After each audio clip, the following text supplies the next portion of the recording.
Hey again, everybody. Welcome to the end of the week. Sorry, straightening out here a little bit. Um, as I said, we'll be doing two video lectures a week, and they'll be coming in on Monday and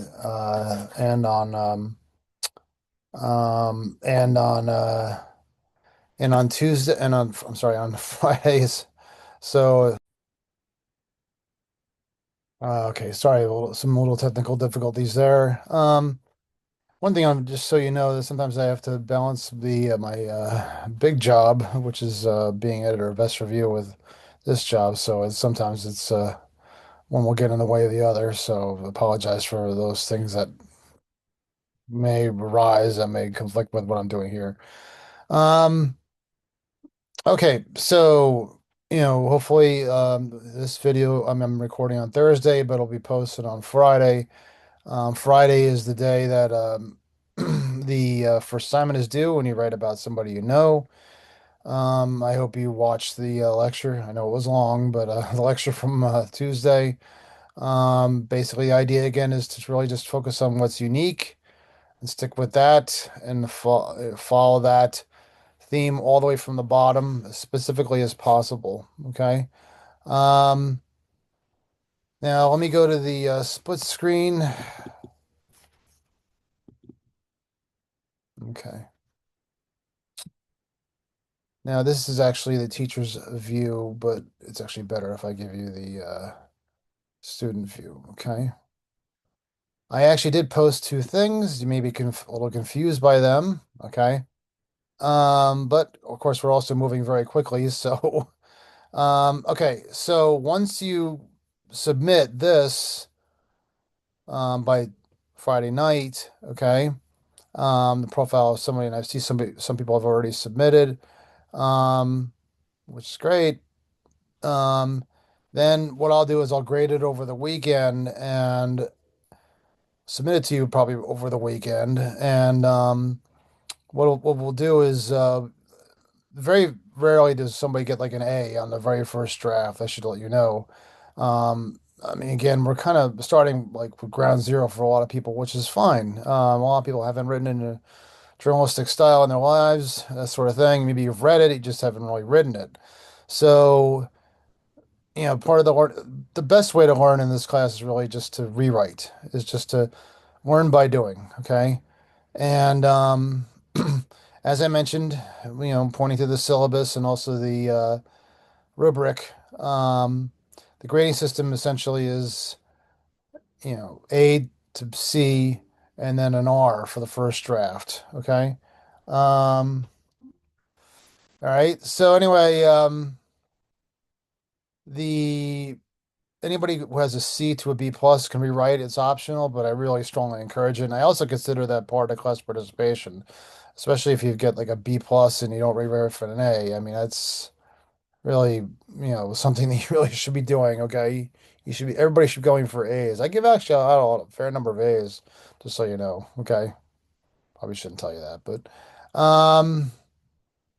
anyway, and then of course for the first draft, if it's below a C, I give an R, and you have to rewrite it. So. Now, when you actually do that rewrite, you submit to this entry, not this one. This is the for the first draft.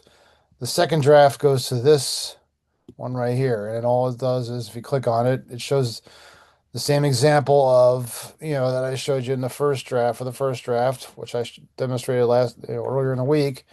Just please rewrite the first profile assignment. If you received an R, then you'll have to rewrite to obtain a passing grade. If you got a C to a B plus, you have the option to rewrite to a higher grade. Okay. Um, all right, so that's up. Now this one right here, I have to admit, I give a little bit of language in here. Yes, I mean I have looked at a couple of them already. So, but I mean this is kind of standard language I typically use, just to make sure everybody's on the same track. Okay. But anyway, this this is actually our second assignment, which will be due a week from Friday. Okay, and it's due the same day as the rewrite for the first assignment. Okay, so this is where we kind of actually like pull things back a little bit. Instead of writing a story, I really try to concentrate on what is on writing leads for the story. The lead is typically almost always the very first paragraph of the story. There's other types of leads too, where essentially it's several graphs. Okay, we'll be getting into that later in the semester. Those are called anecdotal leads. Okay, um, so anyway, what we'll be doing is essentially is really just kind of like honing in on like one area of the story. It's really the most important part of the story. Okay. So, I got my first taste of where we were, okay, and first of all, I mean, I'm kind of expecting this almost, but I haven't seen it yet. But just to make sure, please do not provide me a PDF of your assignment. Microsoft Word, that's it. I mean, if you don't have Microsoft Word on your computer or something like that, then I would suggest maybe going to the library or something. I mean, it's pretty standard universally throughout. I realize that people have to pay for it, but please provide Microsoft Word doc, okay? I can't grade on a PDF, okay? It's just not how the system works. So, um, you have to write in third person voice, not first person. That means you don't include yourself into the story, which is I, me, we, or this is supposed to be objective. So the idea is that you're supposed to actually be a fly on the wall, keep some distance between you and the story, okay? The paragraphs of a news story are typically no more than two or three sentences. Okay. I mean, if you like look up, New York Times actually can like violate that rule sometimes because they're the New York Times. But let's look at like maybe a typical news story. Okay. Um, U.S. will aggressively revoke visas of Chinese students. Oh, brother. Anyway, so you see, I mean, their sentences get to be a little bit long, but even with a long sentence, this is what it typically is. It's just one straight sentence, okay? Active voice. Secretary of State Marco Rubio announced on Wednesday evening that the Trump administration would work to aggressively revoke, I'm sorry if anybody's affected by this, visas of Chinese students, including those with ties to the Chinese Communist Party or who are studying in critical fields. Okay. Um, All right, so it's a bit of a long sentence, but it still basically tells you everything you need to know about the story. But the rest of the story is important because it breaks down that detail. And you can see what you typically do on the web is they kind of put breaks in between the paragraphs. Okay.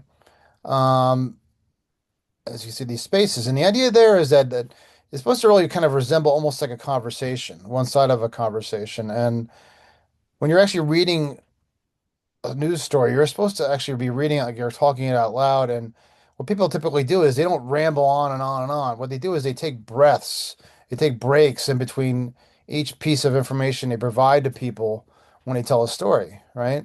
So when I read this out loud, you notice that I probably didn't take a breath in the middle of it, okay?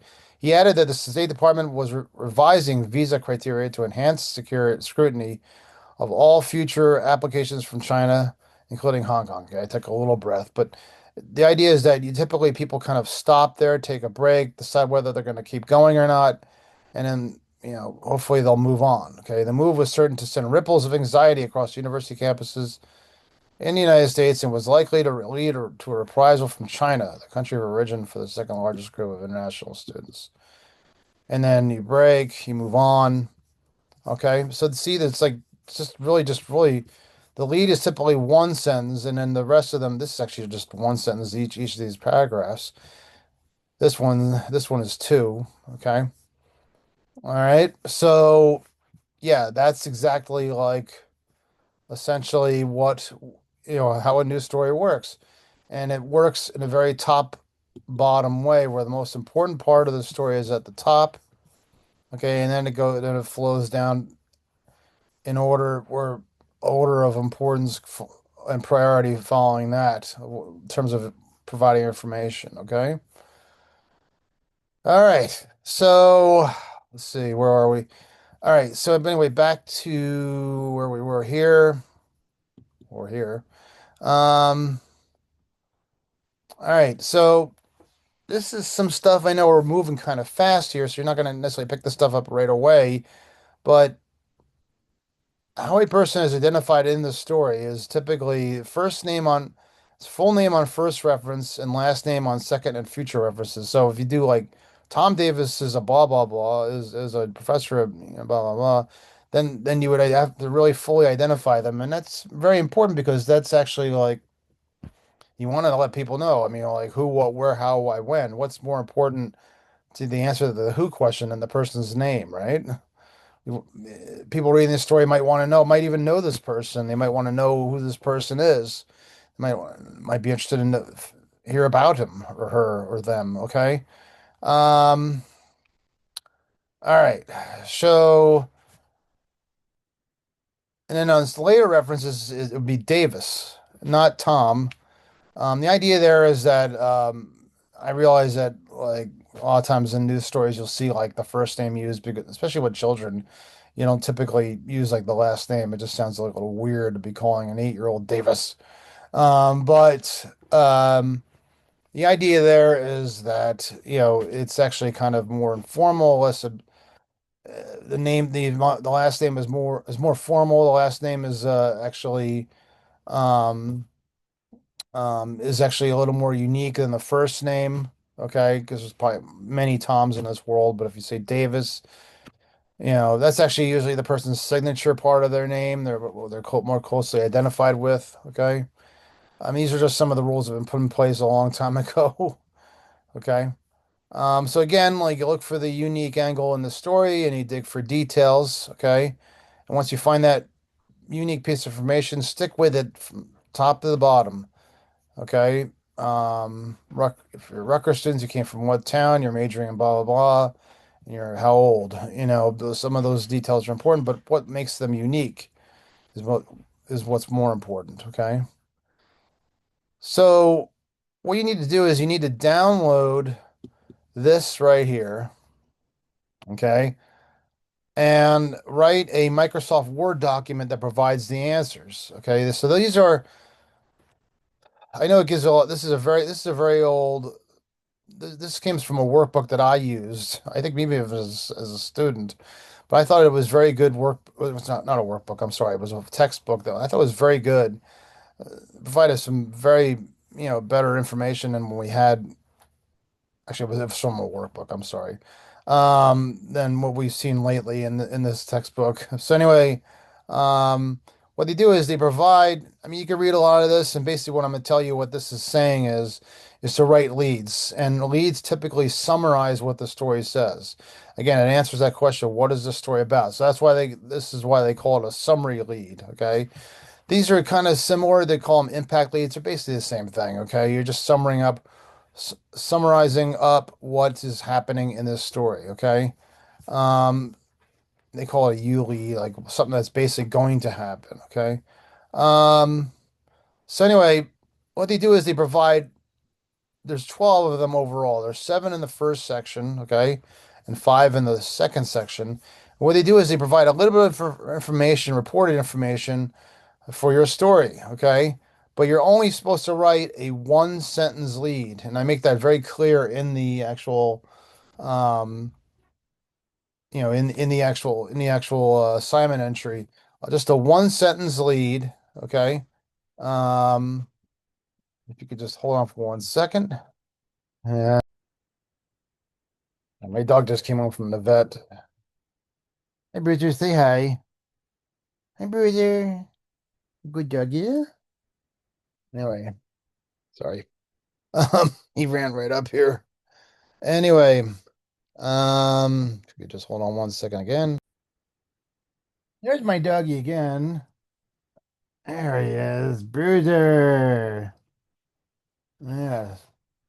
Anyway, sorry, I've had several interruptions, but I'm thinking like you're watching me 45 minutes or fit to an hour monotonously. You gotta have some sort of break in this thing, huh? All right. So let me go back to where I was. Um, Dog follows me around a lot too. It's pretty funny. Guess because I feed him. Anyway, all right. So what you're gonna do is, and let me actually just go back to one thing actually before I go back to this worksheet. Okay. Like I make clear here that you write in one sentence leads, okay? Um, all right. So, you know, basically, well, you know what? Actually, I thought actually in this updated version I did. Do not write leads that look like headlines. Those are like essentially like leads that are like too short and small, okay? Um, and I actually do not make I thought in this updated version, I thought I actually did make it clear um that you should write like essentially like one sentence leads, and apparently I did not.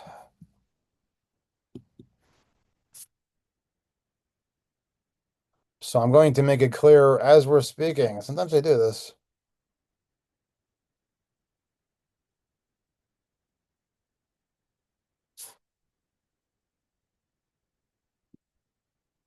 All right. So anyway, one sentence lead, just one sentence, okay? So you gotta take down what's there and you gotta whittle it down, much like they do when they film a movie or something like that. They gotta leave stuff on the cutting room floor. Hmm. In this particular case, you're just actually this is your big intro to the movie. You gotta like cut it down to like a simple, strong intro that essentially will attract people and get them into the story, okay? Um,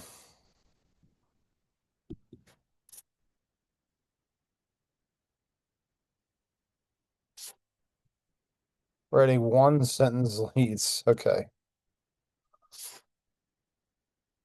Let me just make sure that's straight. Okay. All right. All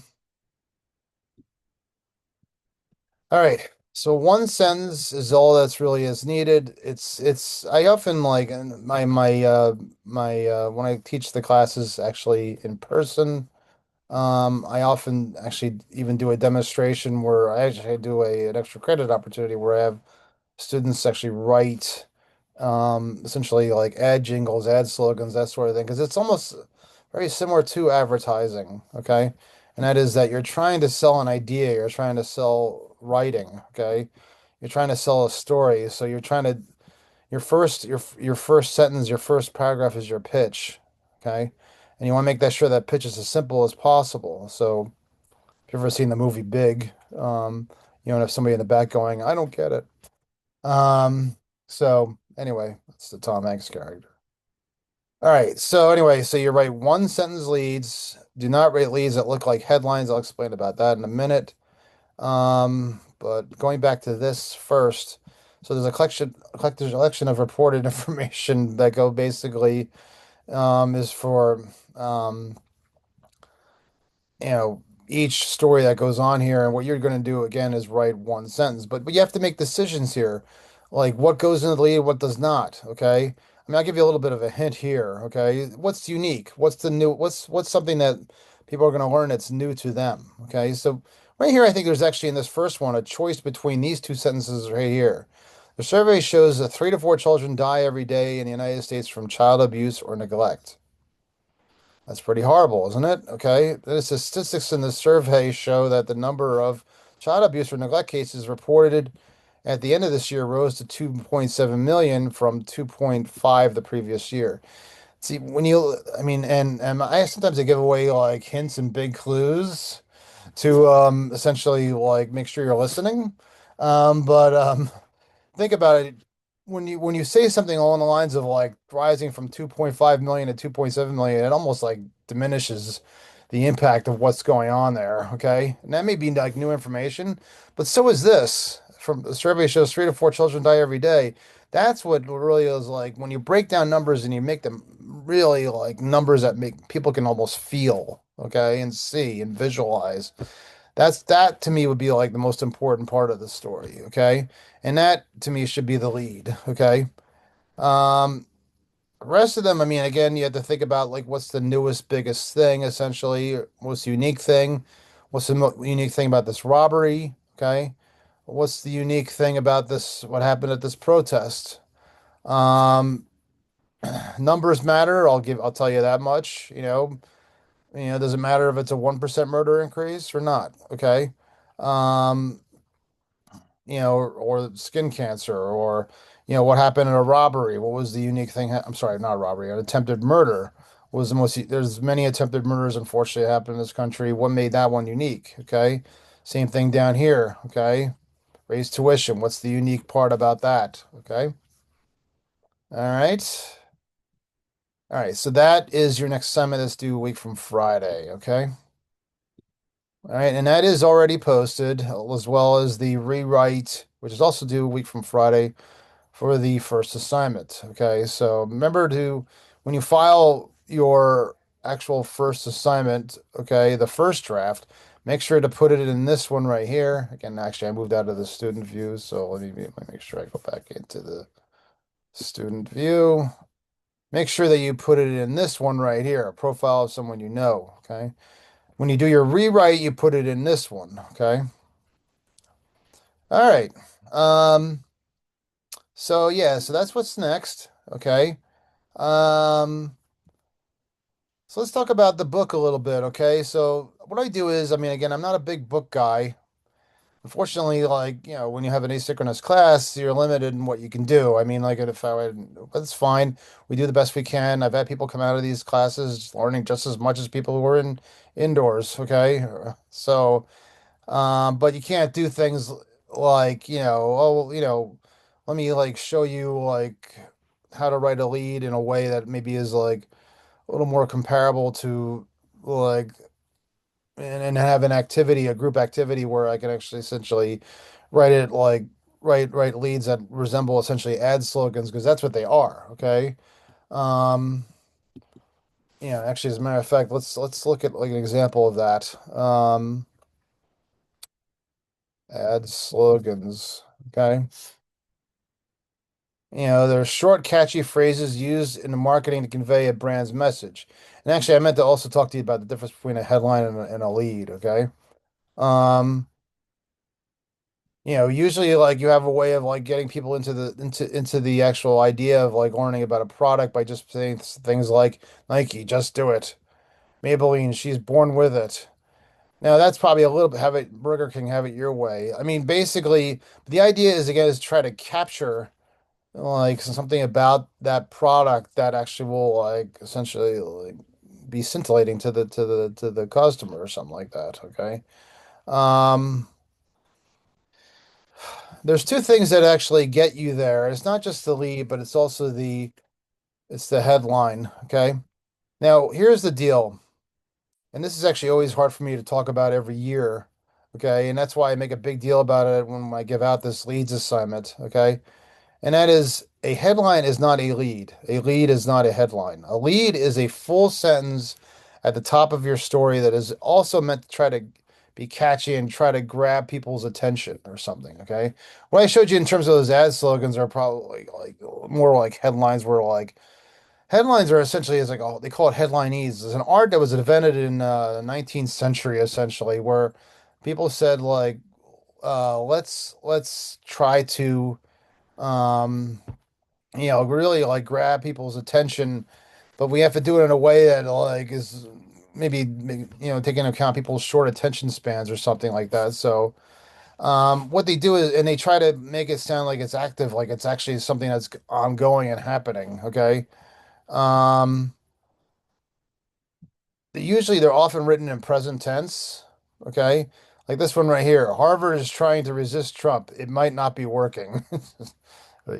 Um, Well, they're trying to resist Trump. You don't necessarily need the is, but this is typically how they write these headlines. They write them in a way that's actually like kind of short and quippy. They remove words from it. They're not a full sentence. Court ruling on tariffs upends centerpiece of President Trump's trade strategies. That's essentially upends is a present tense word. And that's typically what a headline does. It writes in present tense because that's essentially who the headline makers and headline rule makers made like 200 years ago is this is how I wanted it done to show some sort of active nature to it. Um, and as you can see, they remove this a full sentence of this would be something like a court ruled, it'd be past tense on tariffs that has upended the centerpiece of President Trump's trade strategy with Europe or whatever. So what they're doing is they're removing words to make it kind of like quick and to the point, that sort of thing. Okay. Um, so but with a lead, you actually want to have, they go through this whole thing where you know, they present stories in slightly different ways than they used to. Okay. Um, After court blocks tariff, trade partners are more wary than hopeful. Okay. Doesn't provide a lot of, in-depth information there, but with the lead is actually supposed to do that in also a catchy way, but just in a full sentence. It's the difference really is that this is typically not a full sentence and this is. Okay. This has articles like and it has and it has like words, that wouldn't be necessarily used in a headline. The Trump administration's threat to impose 50% tariffs on the European Union and steep tariffs of varying sizes on other critical American trading partners hung in limbo on Thursday after a panel of U.S. federal judges blocked a set of across the board charges. Okay. All right. All right. So, like I said, I'm not a big book guy. And I'm just trying to turn into that theme, but I do go over the chapters because not a lot of flexibility, but this class, but in terms of like how things can be disseminated and learned. So I do the best I can with this, but the book does actually supplement what I talk about. And what I did ask you guys to read was chapters 3, 4, and 11. Okay. And then the next thing I want you guys to read, um, and if you could give me like essentially like 1 second here. I apologize again. Apparently I'm getting like all sorts of like things coming in. That was the Socialist Workers Party asking for my vote in the primary. I don't know. Anyway, so yes, chapters 3, 4, and 11, but I also want you guys to also think about chapter 9 ahead of the game. I know I made the deadline like for that for the 9th, but I'm making these deadlines on Mondays, but the ninth, the chapter 9 is actually where we really get into the structure of the story if you want to peek ahead. But I try not to start things a little slowly here, so I ask you guys to read chapters 3, 4, and 11, which generally go over the very general, broad details of how to how to put together a news story. Okay. Um, so what we have here essentially is chapter 3, which talks about news writing style, and this goes to many of the things I've already talked about already, and that is making sure that everything is written in a way that's succinct and you try to say as many words as possible. Sorry, you try to say as many things as possible in as few words as possible. Okay. Journalism is nonfiction storytelling to a large audience with varied interests, education levels, ethnicities, ages, genders, and other demographics. With their good news judgment audience in mind, journalists identify immediately the importance of a story and its supporting elements. And they communicate how the event is significant to the individual. Okay.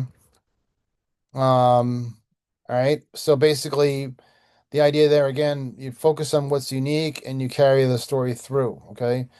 A third robbery this month at the University Apartments in Washington Street as tenants worry about about their safety and building security.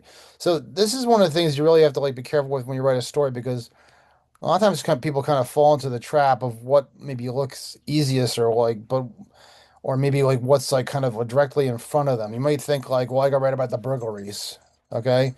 But that's not what the story is about. The story is about the trend of burglaries, and it's about tenants being worried about their safety and their security. So you have to make sure that it's not about this part, okay? And that's been reported already. This is what they typically call a follow-up to a story, a follow-up story, okay?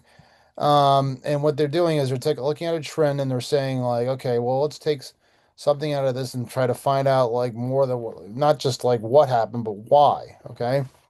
And what is the impact, okay? So you have the safety about the worry about their safety and building security. I mean, it does actually get into a little bit of like what happened.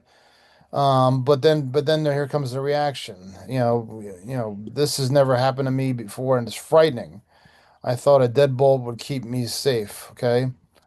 It talks a little bit, it kind of weaves in like the incidents that happen and but also how people are reacting to it, because that's actually what the story is about. Okay. Is the actual reaction. And looks like I have to sign back in. Okay. All right. You simplify use words and phrases. Again, like and one thing you could do is you can look back at like stories and you can say, is that really like something I want to read? And even without reading a word, that looks like it looks like a textbook paragraph, okay? Which is actually what I'm asking you guys to read. But I'm not asking you to write the textbook. I'm actually asking you to write stories. The journalists try to refrain from packing too many ideas into a single sentence. Too much information all at once can cause additional confusion or misinformation. By the time readers get to the end of the sentence, they may have forgotten the information at the beginning or missed the point of the information altogether, okay? The mayor said she was happy that the city council had passed the long rail resolution to increase the blow RV tax to provide an economic foundation to remodel its outdated website. Oh my God, this goes on forever. At word point, which it just reads like a ramble. Okay. Now the revised, clearer version. The mayor said she was happy that the city council passed a resolution increasing the library tax, but that it was not enough to do everything you need. So what you do is you take. I like to say this. I like to say you take like what's said. Okay. Um, you take what's basically that you essentially like collect as reporting and you internalize it. I often tell people when they're actually like, taking notes or, listening to people talk in an interview, that sort of thing, you don't write everything down. Okay. You don't ever write everything down because you don't want to have a situation where, um, you know, you're not listening. You want to make sure that you're actually listening. Okay. Um, all right. All right. If you can give me like one more second here. Sorry to interrupt this again. Ugh, okay. Hold on one second.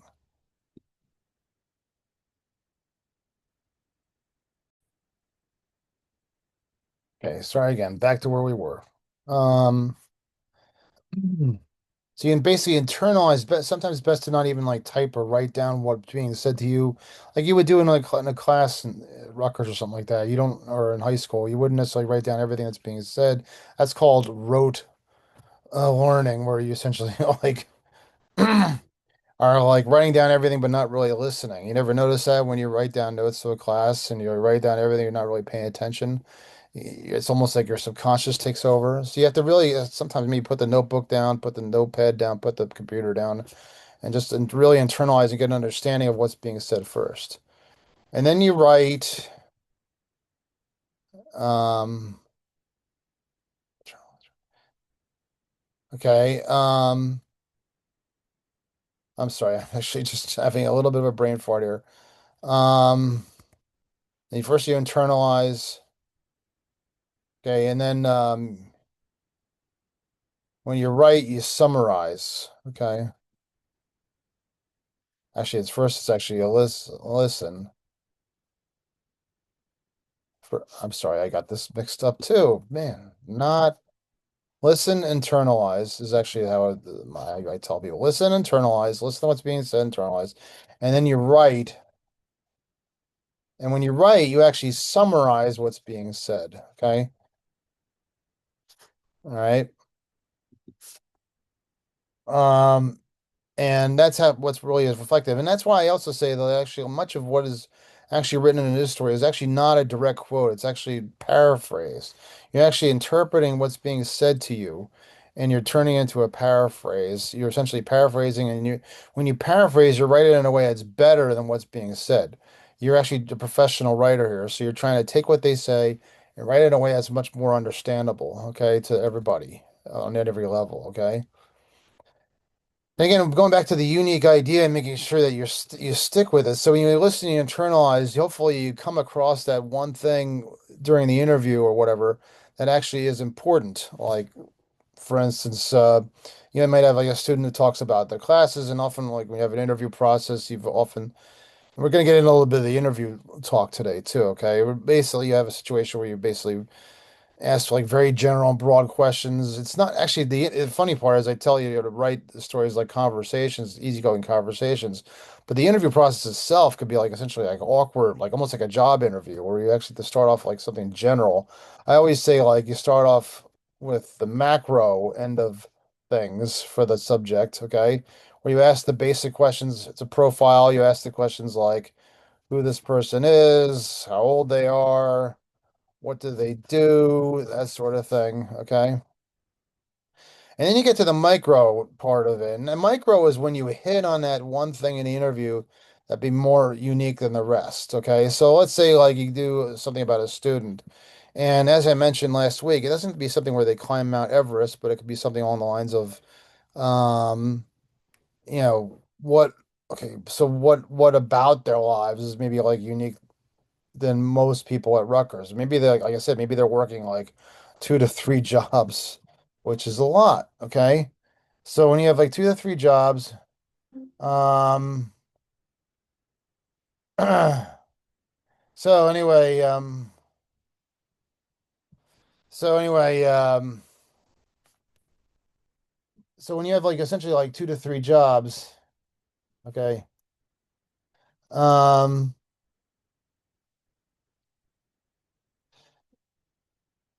that's actually like think about like all the juggling that goes on, and think about like you have to like really work hard and the hustling that's involved.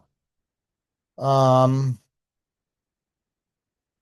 basically to get to that point and also at the same time balance it with your schoolwork and stuff like that. So then the questions, the who, what, why questions become essentially more specific about that. And you keep your story on that track. Okay. So like, what is it you do? That part. Then you start this, how do you do it? Um, you know, how do you balance, you know, yeah, then you follow that track more specifically and follow all the way down the line. Okay. So it becomes much more of a story about a student, okay? And it was at Rutgers University. It's a student with 2 to 3 jobs and how they're basically coping and surviving and how do they balance classwork and things like that, okay? All right.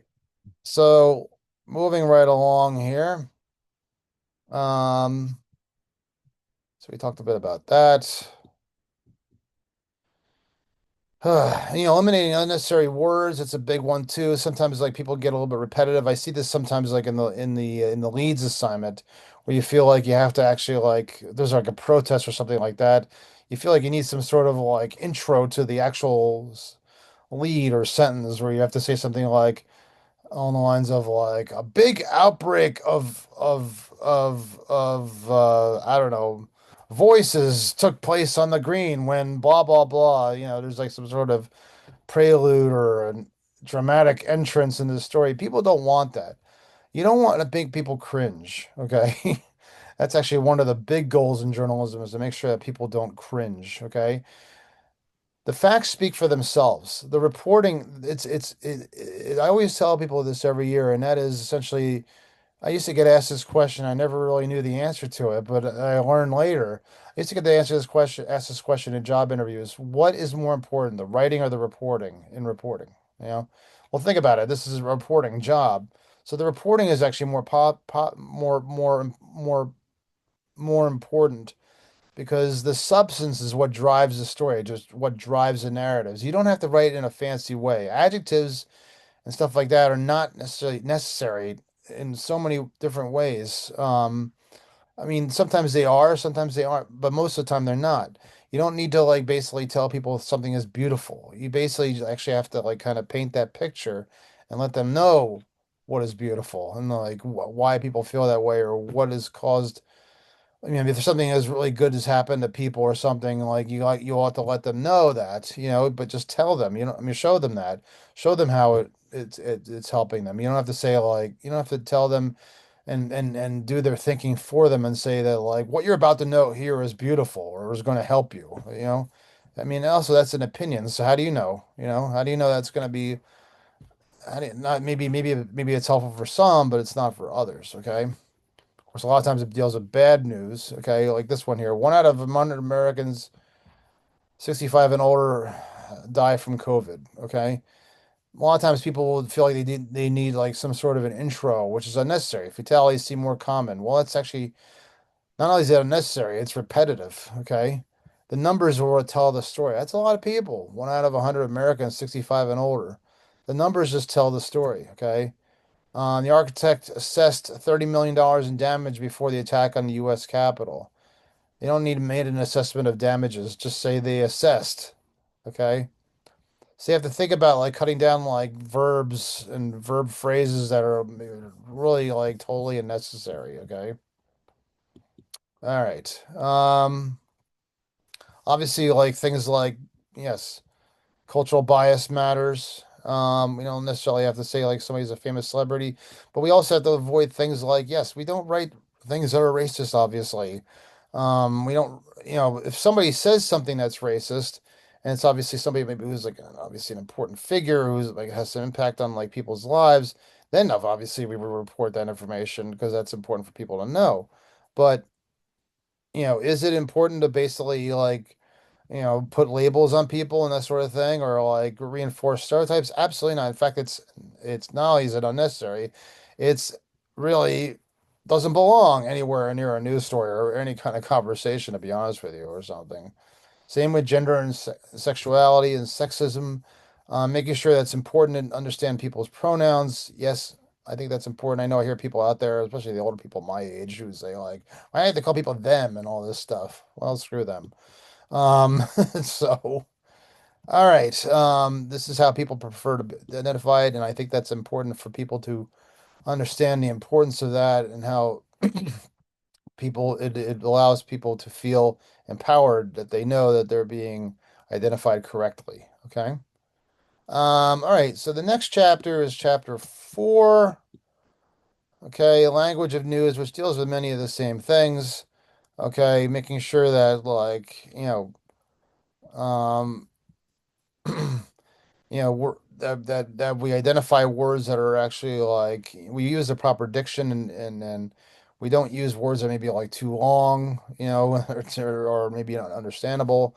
We make sure that we identify the precise meanings of words.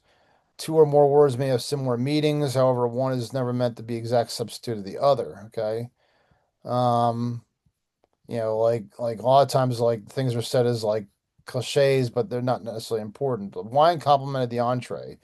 And it also sounds like kind of an opinion. You could say like the wine was part of the entree, was something that's objective and are taxpayers revolting? And make sure that like words are being used appropriately and that they can't be misidentified. Okay, gives you essentially a rundown. And almost this is like the English lesson chapter.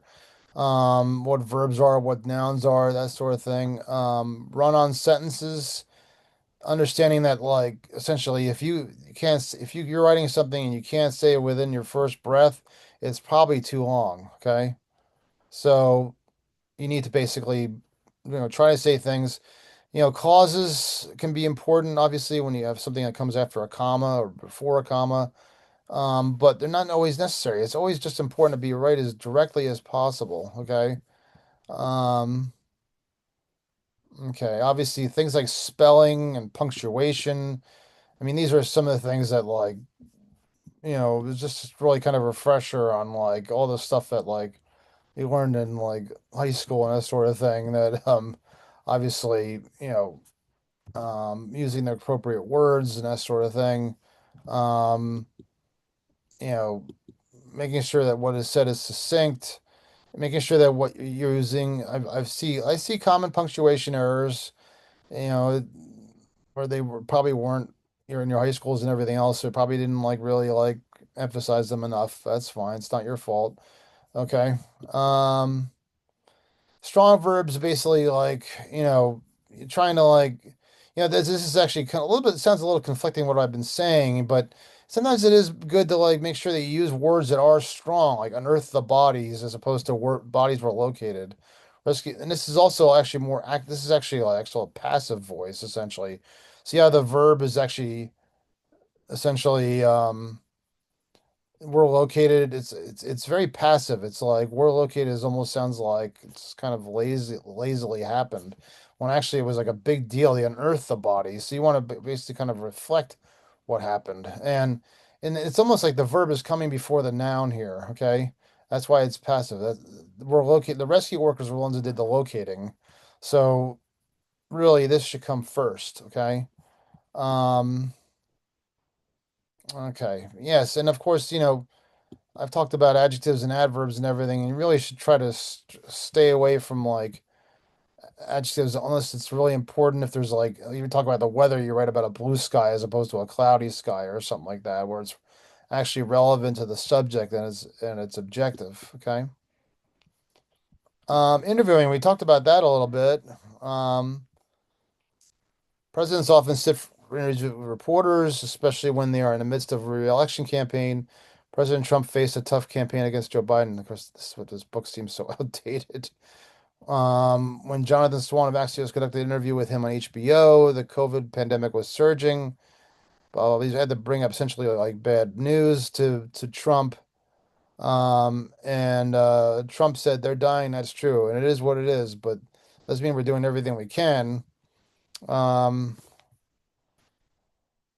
all right, and the idea here being basically like what could be said could make headlines, and you know the idea is essentially like making sure that like what is said is like said respectfully, but at the same time is like trying to keep in mind that what you're trying to get essentially is like some sort of unique angle to the story. You can almost like write the story in your head as you're interviewing. And that's why I say like it's a good idea to think about going from macro to micro, okay? Think about like, what is being said, you know, and going to something that basically like, is more unique of what they say, okay? In this particular case, we're showing an example of a Trump interview where he basically kind of went off the deep end and, you know, essentially like got all mad, and it was during a 60 Minutes interview during his first election, and he just kind of left the stage. Okay. Um, trying to keep in mind like, important things that are happening within the story itself, the chronology of the events, facts and details, locations, relationships among people, context of perspective. Again, all kind of fulfilling that who, what, where, how, why, when place. Trying to select a location that's comfortable to the interviewees. You want to, even if it's like a tough interview or something like that, you want to make sure that they're actually like sitting in an area where maybe like it's not so bad, you know. Um, I always thought. Now this is going to go back a ways. And sometimes the best interviews are not actually done by news people. There was a sports broadcaster by the name of Marv Albert, and I'm going to see if this is still here. Yeah, it's still here. Where essentially like Marv Albert ran into some trouble, and I think now he would probably a lot more trouble, but it was the time they just kind of passed it by, where he actually like was accused of biting a woman. Yes, I know. And I felt like so many of the reporters and everything gave him a pass, but it was David Letterman who kind of like actually like really kind of got at him. But the interesting thing about it is that when you do these types of interviews and everything, you don't necessarily like, have to really like slam them over the head. You really want to go into that whole idea of establishing the setting. It's not just the place of where you are or something like that, but establishing the atmosphere. And Letterman like did present an atmosphere that was essentially was like a little bit more comfortable by asking like questions that essentially like a more generalist sort of thing. But then like once he got him kind of like hooked, he got Marv Albert to really talk about the really hardcore stuff. And I know there's like a lot of laughing and things like that going on here and that stuff.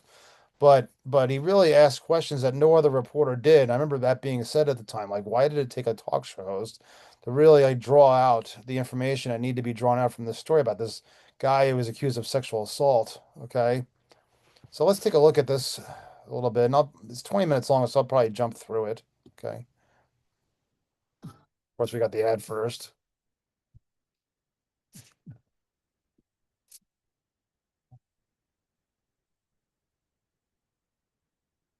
Thank you. Dave, anything new with you these days? Marv, when we first heard about the trouble or the situation, I've seen you on other shows, and you refer to it as the situation. So I'll use that word as well. The situation. I decided, well, here's a man that I've known for a long time, 16 years, I think. Been on the show 100 times. We've been on the show. And by the way, apparently in all those visits, we were talking about the wrong kind of stuff. But that's another. That's another story. I, See, basically there, okay, I know there's some laughers, and you could argue whether that's appropriate or not, but what Letterman did was he tried to establish a more comfortable setting, reminding them about the relationship they've had, they've talked and before, and that like, maybe Albert can trust him a little bit more than he could trust others. I heard that line last night and it got the same kind of reaction, yes. But I decided, well, because it's a friend of ours and the man is in trouble, it seemed like he perhaps is in, great trouble. I decided I would stop, doing jokes or not do jokes about the situation at all. And I want to tell you, Marv, as you probably know in this business, jokes are hard to come by. And many nights I felt like a farmer at harvest time, standing by the field watching the crops rot. So the feeling is you want to unload and get it all out tonight, is that it? Oh, I see. This was one of many emotions I struggled with during the I situation. have to say, you and the staff have been just so great to me right throughout this. And we talked while the situation Right. was going on, and I mean, I really appreciate the way you handle things. Thank you. It was just Thank an you. act to try and get your back in. All right, let's go. Letterman is actually kind of serious when he says that. But as you can see, I mean, maybe you could argue that he's being a little too soft on him and this sort of thing, but Let's hear it. Let's get right to it. Let's hear it. What do we have to say here? Well, I didn't bring any wild and wacky with me. I should. No, I had a different version of wild. Did you see the high Wacky. school play earlier, Marv? The Unbelievable. barking dog play? Unbelievable. Whoa, that was something. As I was watching that, I had withdrawal. I should point out, but, well, it's been a nightmare. Yeah. What else is there to say about it? And it's been a horrible experience going through this, and particularly for my family, the kids, and. What have we learned here? Have we learned anything? What have we learned? What can we all learn? Well, I went through the details of this on Larry King last night on Barbara Walters. I'm Right. sure you don't want to be Right. bored with the case. Well, but I they ain't feel here, Marv. that's Nor true. me. It's true. There was a sincere laugh on my part. Oh, The good. first one. Letterman like shows appears honest too, which is like there's no like stilted questions. It's more conversational in style. I should point out, Yeah, you but should have a seat in the audience then. Yeah.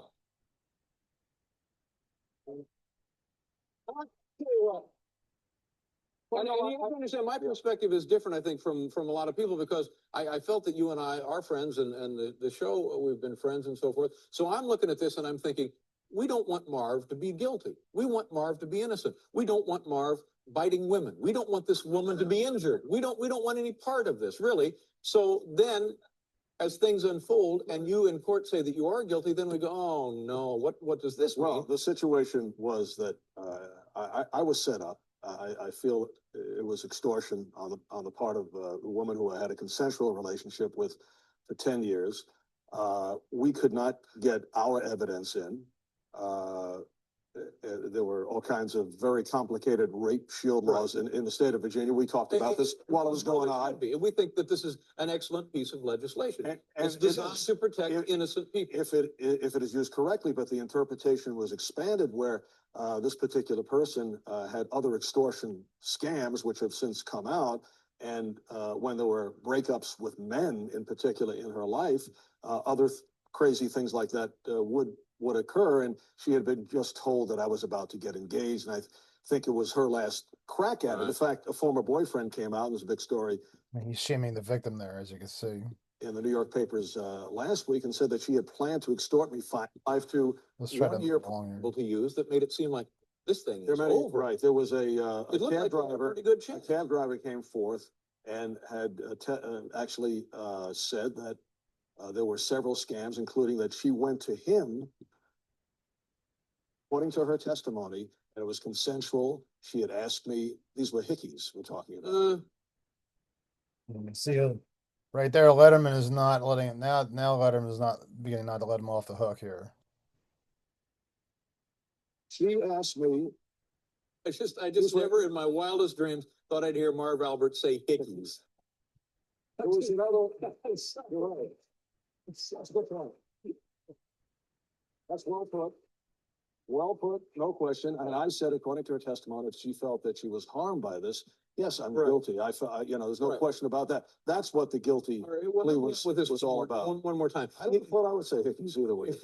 Yeah. Did you ever entertain the idea of getting on the stand yourself and saying, well, this is Absolutely. not true, and this is not true, But and I- we can prove it, and we have this tape? I Right. mean, honest to God, Marv, 2 days into this, I thought, you know, uncork the champagne. It looks like he really was set up. It's Well, all over. In other states, it might have been all over, Yeah. but it wasn't taking a chance, even I though understand. many But- of the jurors came out and said they made the charge. I mean, it seemed a little strange. You had series after series of events where there would be either similar or other extortion or other scam situations. Now, wouldn't you think Yeah. they would look into it? Why didn't the police come to my room right after this alleged incident? I mean, why was she collecting evidence, taping phone I know, calls? I mean, it for the sounds, years, great now, but I'm Well, just it was saying. good then in court too, Yeah, you thought, but But I mean, how many times have you seen the Knicks come back, you know, and win in overtime, you know? Just fighting and fighting and fighting, and I'll just say that, you you know, know, the that's, thought of it in that matter. but, yeah, why would that occur to you? But, but you know what I'm saying? As a friend, I just thought, oh my God, Marv, come on, get in there and beat this down and prove to me and to everybody else, Right. absolutely. From far, it's very easy to Well, I take know, that point I of know. view from an emotional. Well, Letterman is emphasizing that he's still guilty. Much of what we now know about your sex life or alleged sex life is true, is close. I mean, is it all, is any of it true? I mean, even if there's a little bit of it true, man, wow. You've covered.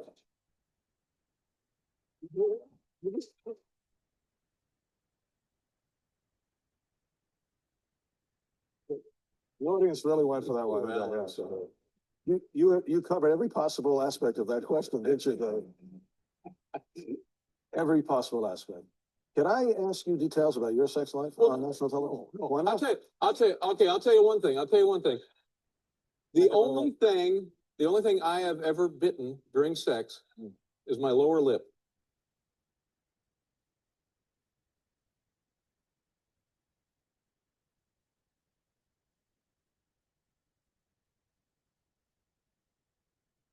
As I have said, I went through a curious stage at one point. I knew that would, it's always nice with a live audience reacting to these things, No, but but no, wait a minute. And I want you to but- understand, I feel comfortable with you asking you these things because this is, I've had, you know, 3 months to think about all of this stuff and you stored it all up. no, but I mean, just the way anybody, a friend of yours would be concerned and get a million questions. And the nature of this thing, every day there were more questions and fewer answers. I mean, you understand the way the media But works. much And of that's how it was tabloid reports, and what happens once something is written, and anybody, as you know, can come out and say things, and it just got to be to a point where, I mean, people either are going to believe or not believe, right. and you can't react to every story that comes out, and once something is said, it just repeats itself. Yeah. I mean, I think you've been in that situation. I actually know how, yes, once it surfaces, it's on your permanent record, whether it's true or not. It's a little surprising, you know? The one last night, now that doesn't Now, necessarily, see, yeah. I've known you for 16 years. Yeah. Never once did you say to me, Dave, guess who I met last night? Anyway, that's probably enough. of that there's a part where he basically like also questions like this whole idea of like calling it curious, but I know it was a long time ago. And I know Letterman actually like made almost like a joke out of a lot of it, but I felt like, especially when he made the remark about like biting, what was that? Hickeys, what was that? What are you talking about there? And also just, the whole idea of like, biting during sex, that sort of thing. What exactly is that? And Letterman made the point of like, like the only time he's ever like bitten anything in sex is when he bit his lip. So basically, I felt like that was actually a way of him like calling into question what he was saying, and you can see that Marv Albert reacted in a way that was like a bit negative, but Letterman was actually trying to remind him and everything that like I mean these were you know I mean even like to the point of like where they had a relationship, but like how could like Letterman really trust him anymore? He's had him on the TV show and everything, and he's never brought up anything or never talked about anything that's remotely even close to this stuff happening. So, how could he even like trust him anymore? I think a lot of that implication was in the questioning. So, but it was the way it was actually phrased, I thought was actually like kind of helped like draw more out of Marv Albert than anybody else ever did. Because sometimes you have to kind of mix a little bit of like with honey with or salt, sugar with the salt, and when actually when you're asking questions and stuff like that. Okay. All right. So that's about all I have for today. Okay. So everybody have those we have the story that's due for today. That's the story on the on person you know. Of course, a rewrite for that'll be due a week, meaning Friday, a week from Friday today, a week from today will be the story on oh, it'll be the also the assignment on the leads, which you have to write 12 of them, and you just basically put that in Microsoft Word form. Numbers one, you can do numbers 1 through 7 for the first section, and then numbers 1 through 5 for the second. Okay, well, thank you very much, and I appreciate it. And let me know if you have any questions. And also, please don't forget to email me. I want to get your emails so I can write back to you and that sort of thing. Thanks.